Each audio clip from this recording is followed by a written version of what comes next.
Halo semuanya, selamat datang di channel Neronime. Seperti yang telah kita lihat di animenya, hubungan antara Ayano Koji dengan Karuizawa mulai semakin berkembang di season kedua ini.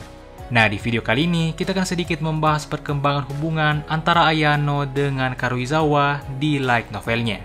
Oke, langsung aja kita mulai pembahasannya.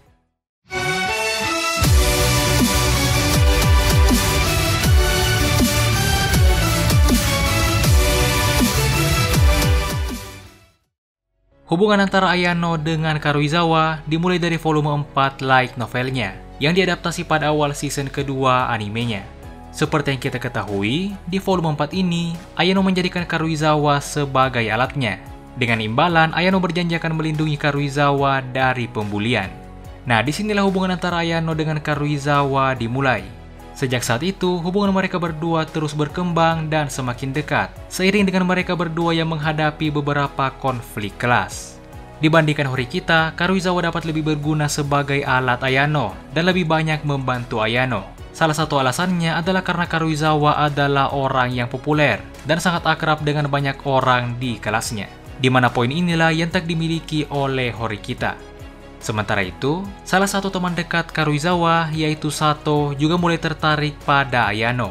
Sato bahkan meminta Karuizawa untuk membantunya agar bisa berpacaran dengan Ayano.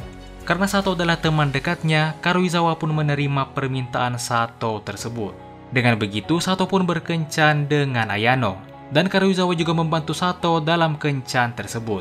Di akhir kencan, Sato akhirnya menyatakan cintanya pada Ayano. Namun sayangnya, Ayano menolak Sato.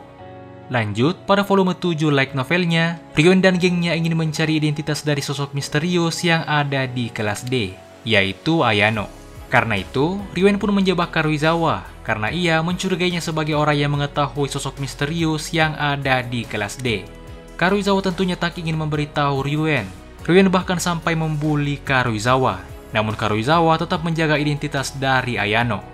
Hingga akhirnya, Ayano sendirilah yang datang untuk menyelamatkan Karuizawa dari Ryuen dan yang lainnya. Nah, karena kejadian ini, perasaan Karuizawa ke Ayano pun jadi semakin kuat. Sejak saat itu, hubungan antara Ayano dan Karuizawa terus semakin dekat. Hingga akhirnya, di volume 11,5 light novelnya, atau akhir dari tahun pertama, Karuizawa dan Ayano pun resmi berpacaran.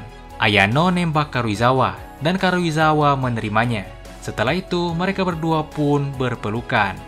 Masuk ke tahun kedua, Karuizawa dan Ayano tak langsung menyebarkan hubungan mereka yang telah resmi berpacaran. Namun meskipun begitu, Sato menyadarinya dan curiga bahwa mereka berdua telah berpacaran.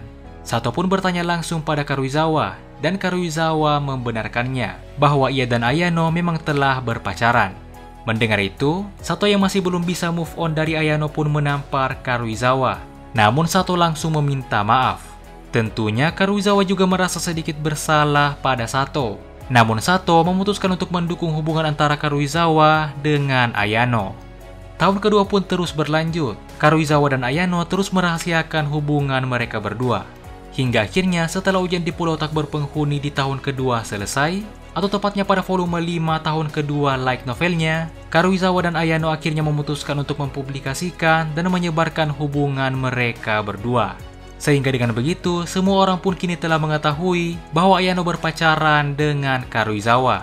Dan hingga di volume terbaru light novelnya saat ini, hubungan mereka berdua terus semakin dekat. Nah, jadi mungkin itulah sedikit pembahasan Classroom of the Elite pada video kali ini.